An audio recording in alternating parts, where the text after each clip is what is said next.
नमस्कार दोस्तों, स्वागत है आपका मेरे चैनल गोविंद गोपाल में फिर से एक बार दोस्तों। एक अपडेट आई कोर्ट की और वो कोर्ट केस किस तरीके से शिक्षा मित्र से रिलेटेड है या क्या उसमें और शिक्षा मित्र केस में कोई कनेक्शन है, वो हम आपको इस वीडियो में बताएंगे।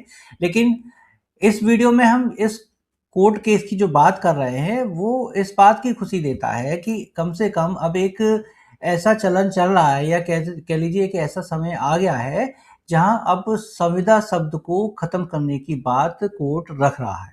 वो भी किसमें? वो भी शिक्षा विभाग में। उन्होंने सीधे तौर पर कहा कि शिक्षा विभाग में तो संविदा शब्द होना ही नहीं चाहिए। वहां पर पढ़ाने वाले शिक्षक का मान सम्मान और आर्थिक सुरक्षा रखना सरकार की जिम्मेदारी बनती है। तो शिक्षा विभाग में एक शिक्षक को संविदा पर कैसे रखा जा सकता है? चलिए इस केस के बारे में बात करें। ये केस 20 साल पुराना है, यानी कि इस केस को लड़ने के लिए 20 साल लग गए। 20 साल तक ये लड़ाई चलती रही और बात थी सिर्फ और सिर्फ यही कि वो नियमित होना चाहते थे, परमानेंट होना चाहते थे। बात सिर्फ इस केस में 2 शिक्षकों की है। पंजाब और हरियाणा हाई कोर्ट का ऐतिहासिक आदेश है।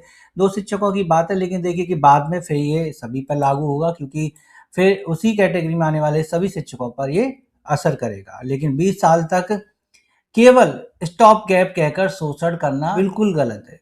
ये कोर्ट कह रहा है। स्टॉप गैप यही वो शब्द है जो शायद शिक्षा मित्रों से रिलेट करता है। स्टॉप गैप का मतलब है कि आपकी सर्विस लगातार नहीं है, कहीं ब्रेक हो रही है, और इसी को कहते हैं संविदा कर्मी। शिक्षा मित्रों के मामले में भी यही रहा कि शिक्षा मित्रों की 11 महीने की नौकरी की वजह से कभी उसको एक रेगुलर यानी नियमित कर्मचारी माना ही नहीं गया, जिसकी वजह से काफ़ी कुछ आगे कोर्ट में जो हम पिछली बार हाई कोर्ट में और सुप्रीम कोर्ट में केस लड़ा गया था शिक्षा मित्रों का नियमितीकरण को लेकर, उसमें कई बार ये मुद्दा भी उठा था कि क्या शिक्षा मित्र एक नियमित कर्मचारी है, क्योंकि उसे तो केवल 11 महीने का मानदेय मिलता है। तो यही स्टॉप गैप जो है किसी भी शिक्षक को नियमित होने से नहीं रोक सकता है। यहाँ यही बात कोर्ट कह रही है कि स्टॉप गैप कह के आप 20 साल तक किसी भी शिक्षक का शोषण नहीं कर सकते हैं। संविदा जो शब्द है, संविदा के नाम पर दशकों तक क्या शिक्षकों का भविष्य अंधेरे में रहेगा? यानी कोर्ट भी बड़ी सेंसिटिव हो रही है अब इस मैटर में कि आखिर ये हो क्या रहा है कि शिक्षकों को संविदा पर रखकर सालों से सालों तक काम कराया जा रहा है। अब यूपी में ही देख लीजिए, शिक्षा मित्रों को 20 साल से ज़्यादा हो गया और वो संविदा पर अभी तक बने हुए हैं।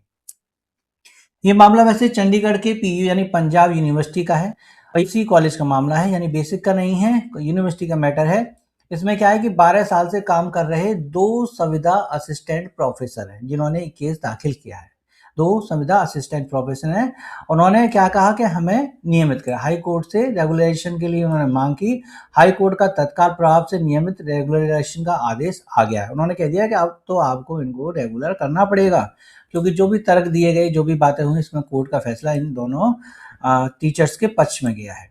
बात क्या है कि गेस्ट टीचर स्पेयर पार्ट नहीं है। ये सबसे बड़ा मेन पॉइंट है इसमें कि उन्होंने कहा कि ये कोई स्पेयर पार्ट नहीं है। राज्य सरकार संविदा रोजगार का फायदा उठाकर नागरिकों का शोषण नहीं कर सकी। आप देख सकते हैं स्क्रीन पर कि राज्य सरकारें संविदा रोजगार का फायदा उठाकर केवल ये कह के कि हम संविदा पर रोजगार दे रहे हैं, संविदा पर रोजगार दे रहे हैं, ये नागरिकों का शोषण नहीं कर सकती। यहाँ पर कहीं ना कहीं एक तरीके से जैसा आप ये कहना चाह रहे हैं कि ये संविदा ही शब्द ही शोषण का शब्द है। अगर व्यक्ति पूर्ण योग्यता रखता है, काबिलियत रखता है और वो उस कार्य को करने में सक्षम है, फिर भी वो संविदा पर है, तो ये एक तरह से शोषण है नागरिकों का। पंजाब और हरियाणा हाई कोर्ट की बड़ी टिप्पणी है। आप समझिए इस चीज़ को, ये गंभीरता से लीजिए कि ये रिलेट कर रहा है हर उस संविदा कर्मी से जो कई सालों से काम कर रहे हैं बहुत ही कम न्यूनतम पे। राष्ट्रीय निर्माता कहा जाता है संविदा शिक्षक को। और देखिए नियमित चपरासी से भी कम वेतन है उसका, यानी चपरासी से भी कम वेतन मिलता है उस शिक्षक को। ये स्थिति केवल पंजाब हरियाणा की नहीं, केवल ये यहाँ यूपी की भी है ना, केवल वहाँ की नहीं है।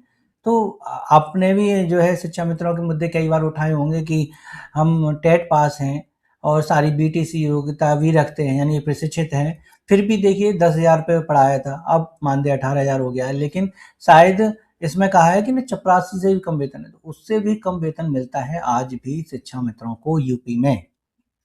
तो ये उसी से रिलेट है। इस केस में ये सिमिलरिटी है कि शिक्षा मित्रों को भी ले लें वहाँ पर, चाहे गेस्ट टीचर को लेकर। लेकिन यहाँ बात देखिए, नियमित चपरासी, अधिक वेतन और सरकारी सुरक्षा मिलती है, यानी उसे सरकारी सारी सुरक्षा मिलती है, मेडिकल है और जितने भी लाभ हैं, प्रॉफिट हैं, वो सब उसे मिलते हैं जैसे सरकारी कर्मचारी को मिलते हैं। लेकिन यहाँ संविदा कर्मी को नहीं मिलता है। हाई कोर्ट की कड़ी फटकार है कि अत्यधिक योग्य शिक्षकों को चपरासी से भी कम वेतन मिलना अनुचित है। ये कोर्ट की टिप्पणी है, ये कोई व्यक्तिगत टिप्पणी नहीं कर रहे हैं चपरासी की वेतन पर, लेकिन ये कोर्ट कह रहा है कि आप कम से कम शिक्षक शब्द का सम्मान रखते हो, उनका वेतन इतना तो रखिए, इतना तो उनको दीजिए।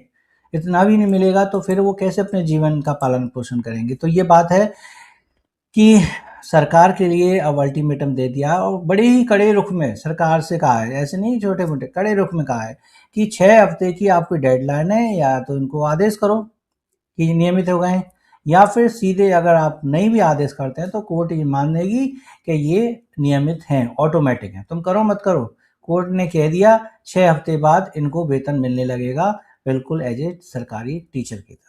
ये कोर्ट ने सीधे तौर पर कहा है। तो बड़ी बात क्या निकली कि 10 साल से सेवा दे रहे सभी संविदा शिक्षकों को ये एक राहत वाली बात है कि जब उन दोनों को मिला है तो हो सकता है कि इसके जरिए वो औरों को भी मिल जाए। भले ही आज का फैसला केवल 2 असिस्टेंट प्रोफेसरों का है, लेकिन 20 साल से चल रही इनकी लड़ाई एक आज मिसाल बनेगी और हजारों शिक्षकों के लिए। बड़ा सवाल अब कि गेंद सरकार के पाले में है। क्या हरियाणा सरकार अपने 2014 के वादा पूरा करेगी, या गैर शिक्षक को स्थायी करने की बात कही गई थी? आप क्या कहते हैं नीचे कमेंट करके जरूर बताइएगा।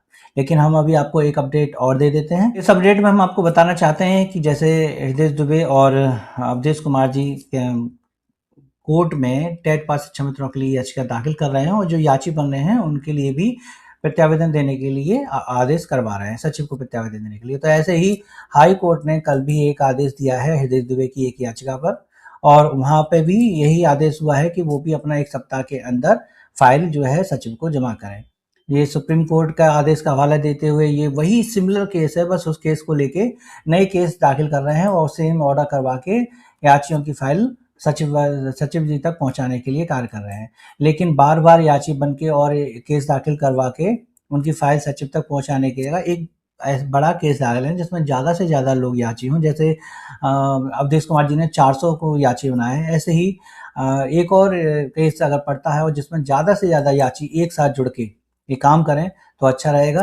तो हमने आपसे एक फॉर्म भरवाया था याचियों के लिए, लेकिन वो लिस्ट हम अब अवधेश जी को भेजें या हृदय दुबे जी को भेजें, हम दोनों को भेज देंगे। जो भी आप जिनसे भी कांटेक्ट करना चाहे कर लें, या फिर मैं ना भेजकर मैं स्क्रीन पर उनके नंबर बता देता हूँ, आप नंबर पर कॉल करके उनसे संपर्क कर लीजिए, और जिनको जो याची बनना हो, केस में शामिल होना हो, वो बन सकते हैं। फिलहाल ये है कि बार बार जो है एक कोर्ट केस डाल के और याची बने, तो इसलिए एक बड़ा केस डाल के जिसमें ज़्यादा से ज़्यादा याची हो, इसमें ज़्यादा शिक्षा मित्र शामिल हो जाए और उनको लाभ हो जाए। अवधेश जी वैसे कह रहे हैं कि जुलाई में उनका एक केस है जो सब टेट पास शिक्षा मित्रों के लिए डाला जाएगा, तो उसका इंतजार कर सकते हैं। तो फिलहाल आज की अपडेट इतनी ही थी। तो उम्मीद है आपको अच्छी लगी होगी, तो प्लीज़ वीडियो को लाइक कीजिएगा, शेयर कीजिएगा, चैनल पर नहीं हो तो चैनल को सब्सक्राइब कर लीजिए।